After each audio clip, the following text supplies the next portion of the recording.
If I had really bitten down that day, the one standing here now would not be me.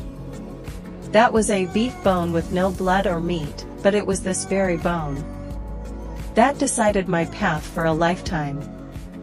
When a stranger shepherd approached, I bared my teeth, telling him that one more step forward, and you would be the enemy. But he didn't back down. That hand, covered in calluses, rested directly on my head. At that moment, my world was in turmoil. And so, I gave my trust, and also surrendered my original predestined fate. When I left my mother, I didn't cry. The wilderness doesn't allow crying, but from that moment on, my nose could no longer smell the scent of my kin.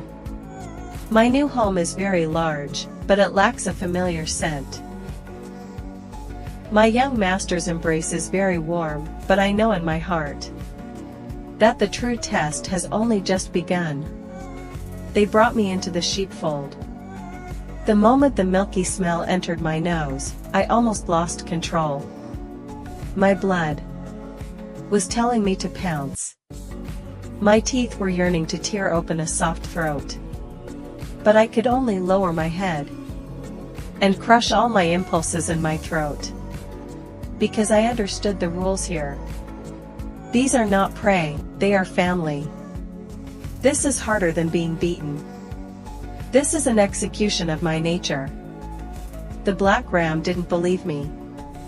It butted me with its horns again and again, knocking me over into the dust. In its eyes, I was a wolf in the skin of obedience.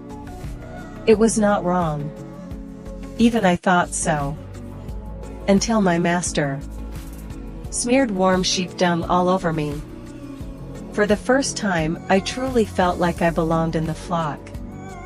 Later, I learned to look into people's eyes. There were wolves at night. When a sheep fell, my master's eyes would become hollow. In the early morning, when the flock was all there, he would pet my head and smile. I finally understood that protecting has more power than hunting. On the day the red ribbon was tied around my neck, I didn't struggle. I knew it wasn't a shackle, it was their way of accepting me. 6 months later, I stood alone in the night for the first time. Wolf howls came from the distant mountains. My legs were shaking, but I didn't back down. I looked up and roared, using all my strength to tell the darkness, "Here, there is me." The wolves retreated.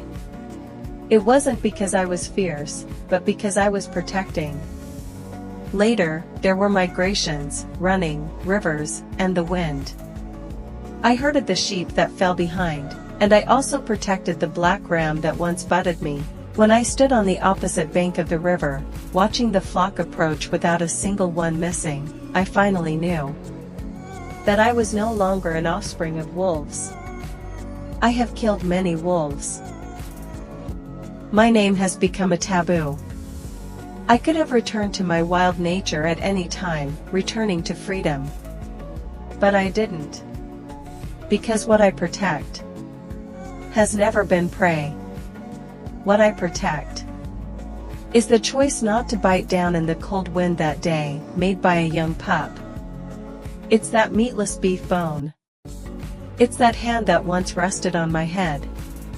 It's that trust that has never been betrayed.